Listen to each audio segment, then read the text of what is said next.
The moment Evan Mercer opened his front door, I knew something was wrong. I was standing just outside, clutching my purse like it might anchor me to the ground, when his face drained of color. He wasn't looking at a stranger. He was looking at a ghost from a life he thought was sealed shut.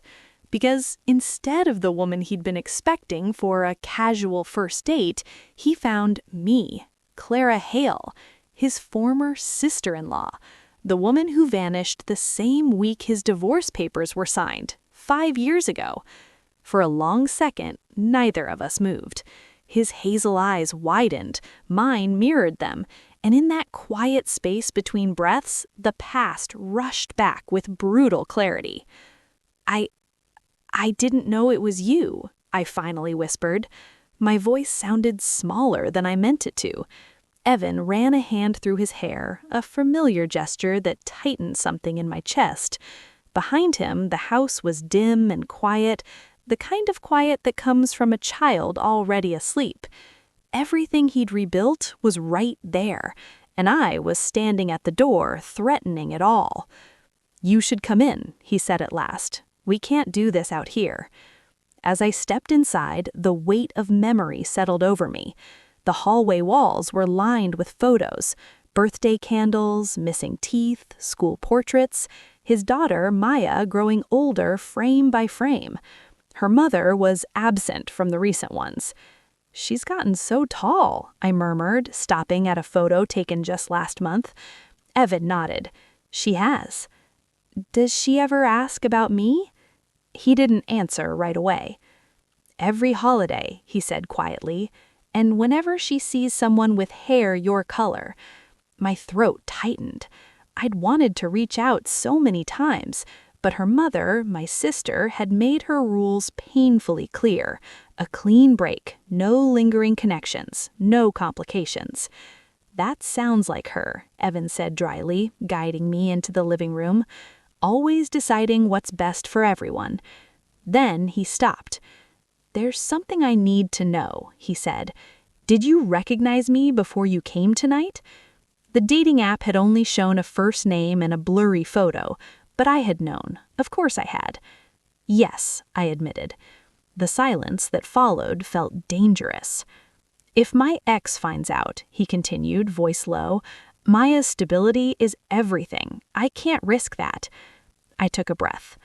"I moved back a month ago," I said. "I didn't expect to see you, but when I did, I needed to know if what I felt back then was real, or if I'd imagined it." The air shifted. Memories flooded his face. The final year of his marriage, the awkward dinners, the unspoken tension neither of us had dared name. "We never crossed a line," Evan said firmly. "I wouldn't have done that, no matter how broken things were." "I know," I said softly. "That's why this mattered." Before either of us could say more, a small voice floated down the stairs. "Dad, who's here?" We turned to see Maya standing on the bottom step in star-covered pajamas. She blinked, then her face lit up. "Auntie Clara!" She ran straight into my arms, and I barely had time to kneel before she collided with me, wrapping herself around my neck like she'd never let go. In that moment, I saw it clearly. This wasn't just about Evan and me. It never had been. Her questions came fast, sleepy, excited, unfiltered. "Are you staying? Will you come to my recital? Do you still make those cookies with the gooey middle? Mom doesn't." Each word twisted something in Evan's chest. "It's late, sweetheart. Clara and I need to talk." Maya's face fell. What if she disappears again? The fear in her voice cut deeper than anything else that night.